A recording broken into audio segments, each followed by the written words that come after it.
So as time ticks away, there's several seconds in a day that we have to decide what we're going to do in that time period. There are a lot of things to do in the day, schedules that we have to keep, food, getting to and from work, exercising, school, family events, things like that, all take our time. So when it comes down to mapping out our schedule and trying to look at, shopping, exercise, giving service, things like that, one thing that we often overlook is sleep and how important it is for our bodies to get the sleep that we need. It usually at the bottom of the the poll.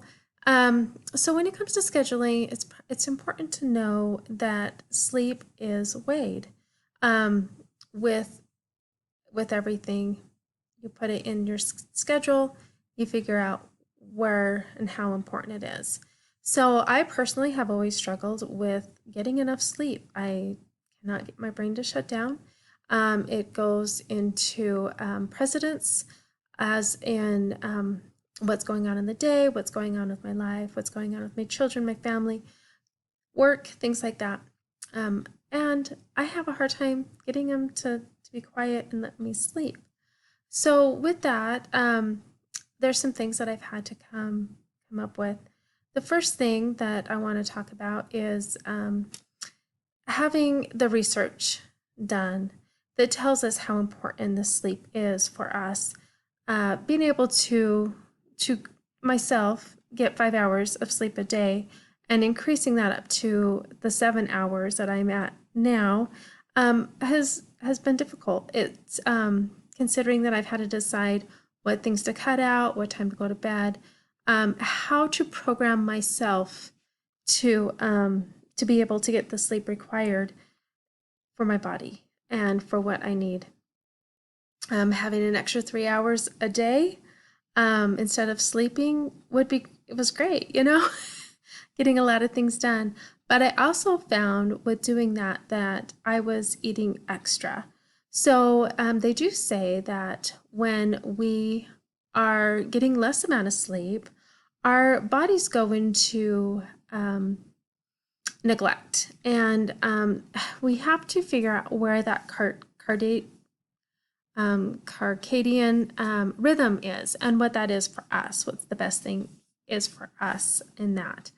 When a body is regulated and it knows it's going to sleep, it starts programming itself. So it starts saying, guess what, you're sleepy, it's time to kind of relax and go to sleep.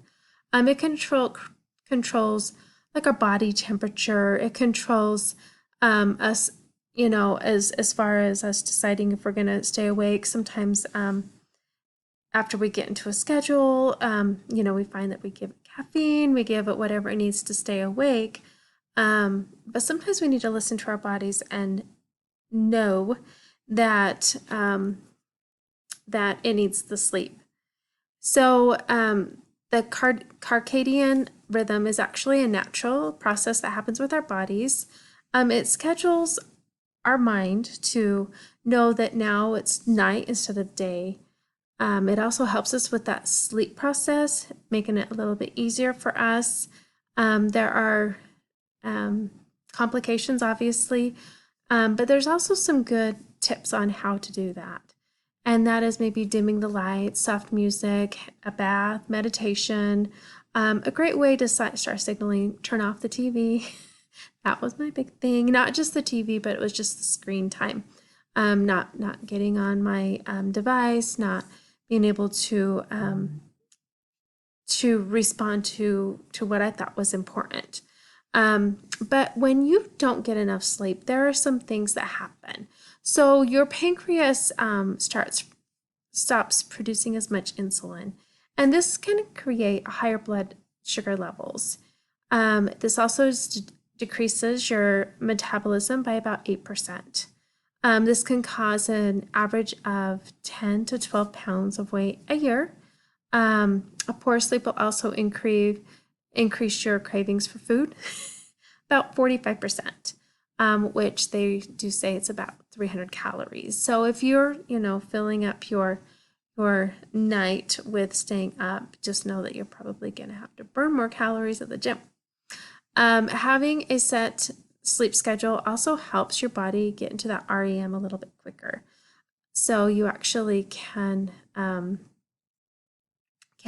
move into that sleep pattern, and I will go into that farther when we get into original talk. How I would like to close my speech is I'd like to kind of explain that making the adjustment to my sleep schedule has been one of the best things that I've done to myself, to my body, to my family. I'm a lot nicer. I also have lots of room to improve. Like I said, I'm at about 7 hours of sleep. And I still find that I have liquids and stuff at night. So then I wake up in the middle of the night and I need to go to the bathroom. So I'm still kind of waking up. So I'm not having that solid sleep. But it's better than waking up 2 or 3 times in the night. So there has been some improving. Old habits such as finishing projects, homework, activities have, before going to bed, still kind of sneak in, and I have to remind myself. There's been times I've set timers on my phone, remind me it's sleep time. There is great programs on your phone where you can program it, at least mine, that I can say after a certain amount of time, I don't get any phone calls. It just kind of goes into shut off mode. It's just a good reminder for me that there's nothing that's so important.